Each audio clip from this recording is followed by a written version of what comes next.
হাসিনা বর্ষর, শামীম ওসমান বর্ষর। তুমি আমেরিকা যাবো চিনো না, তুমি তো তোমার পোস্ট যে কোনো নাই, সেই কোনো পোস্ট তার থেকে হাজার করে।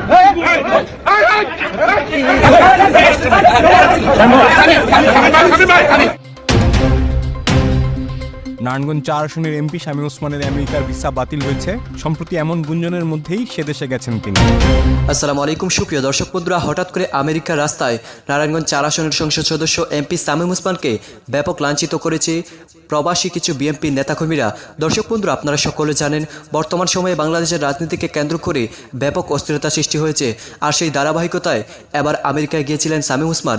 আর সেখানে যাওয়ার পর তার রাস্তায় এমনভাবে তাকে আটকিয়ে তাকে লাঞ্ছিত করেছে বিএনপির কিছু নেতাকর্মীরা। দর্শক বন্ধুরা, এবং সেই সাথে তার সামনে বুটচুর বলে তাকে ব্যাখ্যা করা হয়েছে। তো দর্শক বন্ধুরা, আপনাদের মাঝে সেই দৃশ্যটি তুলে ধরেছি। অবশ্যই ধৈর্য সহকারে পুরো ভিডিওটি দেখলে এই সকল বিষয়গুলো বুঝতে পারবেন এবং কিভাবে তার উপর চেপে পড়েছিল বিএনপির সেখানকার নেতাকর্মীরা। তো দর্শক বন্ধুরা, এবং সেই সাথে তিনি যে বক্তব্যটি বিএনপির বিপক্ষে দিয়েছিলেন, যে বক্তব্যটির কারণে তার উপর এমন আঘাত করেছে। তো দর্শক বন্ধুরা, চলুন আমরা প্রথমে সেই দৃশ্যটি দেখে আসি, তারপরে তার সেই বক্তব্যটি দেখব। অবশ্যই পুরো ভিডিওটি ধৈর্য সহকারে দেখবেন, তাহলে এই সকল বিষয়গুলো পরিপূর্ণ বুঝতে পারবেন।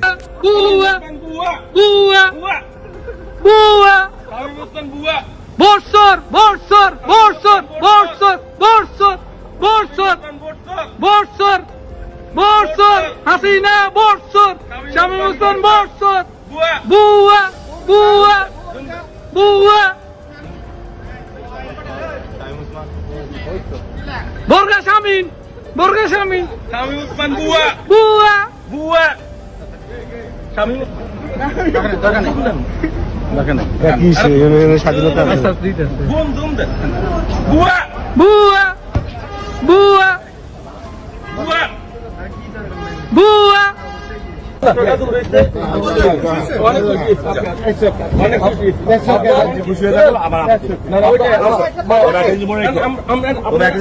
আমার নাম শামীম ওসমান, ওইটা আমরা জানি, আপনারা চিনি। আমার শামীম ওসমান এবং আমার উপরে বোমা হয়েছে, আমার বিচারক মারা গেছে, আমার সারা শরীর স্কুল।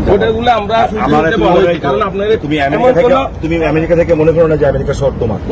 তুমি আমেরিকা যাবো চিনো না, তুমি তোমার পোস্ট যে কোনো নাই, সেই কোন পোস্ট তার থেকে হাজার গুণে পোস্ট কিন্তু আমার আছে। আমি সব বিশ্বাস করি, মানি, আমরা বড় কথা শেষ, কথা শেষ। মাননীয় প্রধানমন্ত্রী এখানে আপনারা বলেন কথা বলার অধিকার দেন, কথা বলার অধিকার আমি চাই না। তাইলে তো আপনি তো আবার খেটে দিলেন। তুমি খুশি হয়েছে? আমি তো বলছি যে আপনারা যদি বলেন বাক স্বাধীনতা আছে, কথা বলার অধিকার আছে। আমেরিকার মতো দেশে যদি কথা না বলতে পারি, তাহলে কথাটা বলবো কোন জায়গায়? বাংলাদেশে আমরা কথা বলছি না। তুমি খুশি হয়েছো? অনেক খুশি হয়েছে, অনেক খুশি। আমি খুশি হয়েছি যে তোমার বাবা মা তোমার ভালো শিক্ষা দিয়ে মানুষ। Thank you. মাননীয় প্রধানমন্ত্রী, আমরা কি দেখেছি যে আমাদেরকে চায়ের আমন্ত্রণ করবো, এটা আমরা পাইনি। আমরা আপনাদের চায়ের আমন্ত্রণ করলাম, আপনার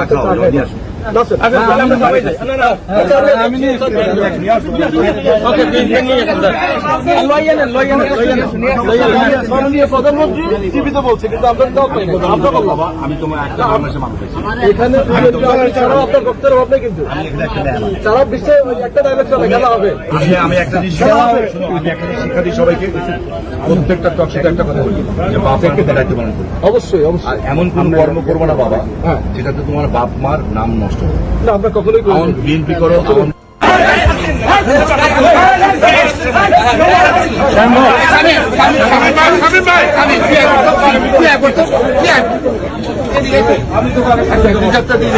ঢাকায় যাবা ছবি তুলতে তোরা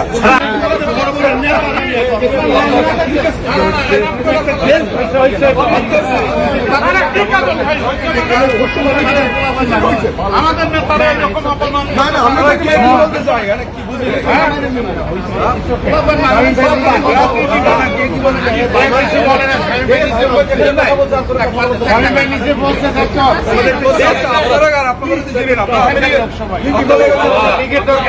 একটা কথা কি ভাই, আপনি কথা বলেন না ভাই।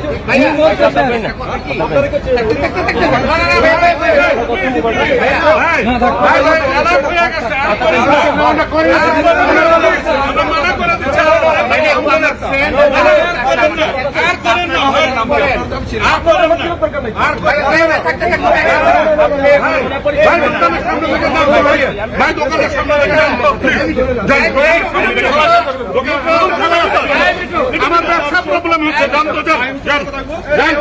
আপনারা 2 মাস করে ফেলাইছেন আমাদের ঢাকার লিডার বুঝছেন আপনারা থাকেন কই থাকেন কোথায় কেন থাকেন কেন বলবেন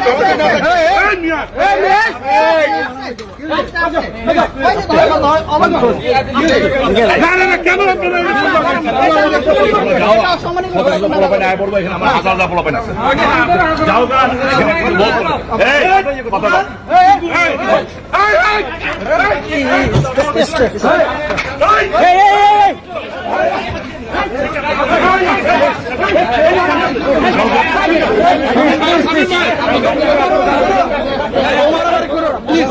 Okay. No. Please don't fight each other. No. Please. Don't fight, please. And I have a video saying,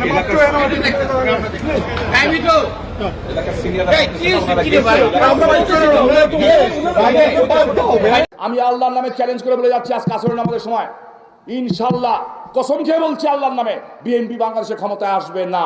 এই ডিএনডি প্রজেক্ট নিয়ে কথা বলা হচ্ছে, কারচুপির করার কথা বলা হচ্ছে। বাংলাদেশের সেনাবাহিনী কি চোর? বাংলাদেশের সেনাবাহিনী চুরি করে? সেনাবাহিনীকে চোর সাব্যস্ত করা হচ্ছে, বলা হচ্ছে এখান থেকে পার্সেন্টেজ খাওয়া হয়েছে। তাদের আমলে কি কাজ করেছে? ওই এলাকার সুন্দর চুনা ব্যবসায়ী মেরে ফেলা হয়েছে, মুজাফর ভাইকে মেরে ফেলা হয়েছে, কফিলউদ্দিন হাদি সাহেব 70 বছর বয়স, তাকে মেরে ফেলা হয়েছে। আজকে আমার কর্মীরা আমাকে বারবার জিজ্ঞেস করতেছে, ভাই কতক্ষণ আর কতক্ষণ চুপ করে থাকবো? তাদের ভিতরে তো জিদ আছে, রাগ আছে। তারা তো এই লাশ দাফন করেছে, বাড়ি ঘর ছেড়ে দেশের বাইরে থাকতে হয়েছে। কেউ যদি ভেবে থাকে আবার আপনারা ক্ষমতায় আসবেন, আমি আল্লাহর নামে চ্যালেঞ্জ করে বলে যাচ্ছি আজ কাসরের নামাজের সময় ইনশাআল্লাহ কসম খেয়ে বলছি আল্লাহর নামে বিএনপি বাংলাদেশের ক্ষমতায় আসবে না। রাজনীতি করতে চান রাজনীতি করেন, খোঁচাখুচি করবেন না, শান্তি মতো থাকেন।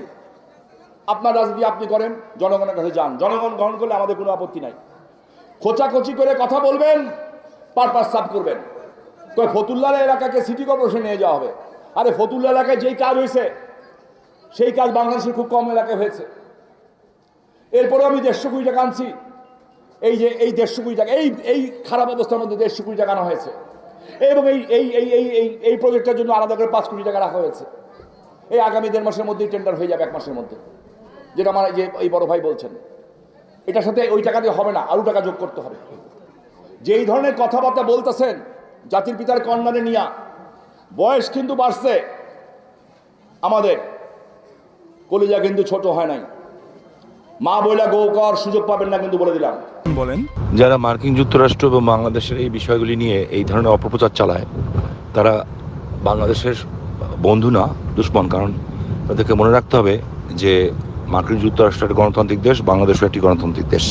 এই ধরনের অপপ্রচার যারা চালায় তাদেরকে ইয়েলো জার্নালিস্ট বলে। 12 জুলাই বাংলাদেশি সময় সন্ধ্যায় এই দুইজন নিউ ইয়র্কে বিমানবন্দরে পৌঁছান। শামীম ওসমানের ছেলে অয়ন ওসমান এই সম্পর্কিত একটি ভিডিও তার নিজস্ব ফেসবুক আইডিতে আপলোড করেছেন। তো দর্শক বন্ধুরা, আপনারা হয়তো এই পুরো ভিডিওটি দেখে এবং সেখানকার চিত্রটি দেখে অবশ্যই বুঝতে পেরেছেন অত্যন্ত লজ্জাজনক একটি চিত্র দাঁড়িয়েছিল এবং সেই সাথে সেখানে তার উপর আক্রমণ চালিয়েছিল, যদিও শেষ পর্যন্ত কিছুটা স্বাভাবিক হয়েছে এবং সেই সাথে বাংলাদেশের যে রাজনীতির পরিস্থিতি সৃষ্টি হয়েছে এবং সেই সাথে আমেরিকা থেকে ভিসা নিষেধাজ্ঞা জারি করেছে, তাতে বোঝা যাচ্ছে বাংলাদেশের জন্য বেহাল অবস্থা সৃষ্টি হচ্ছে। তো দর্শক বন্ধুরা, এবং সেই সাথে আপনারা এই পুরো ভিডিওটি দেখে এবং সেখানকার চিত্রটি দেখে আপনাদের কাছে কি মনে হচ্ছে অবশ্যই কমেন্ট করে জানিয়ে দেবেন। তো দর্শক বন্ধুরা, ভালো থাকুন, সুস্থ থাকুন। আল্লাহ হাফিজ। আসসালামু আলাইকুম ওয়া রাহমাতুল্লাহ।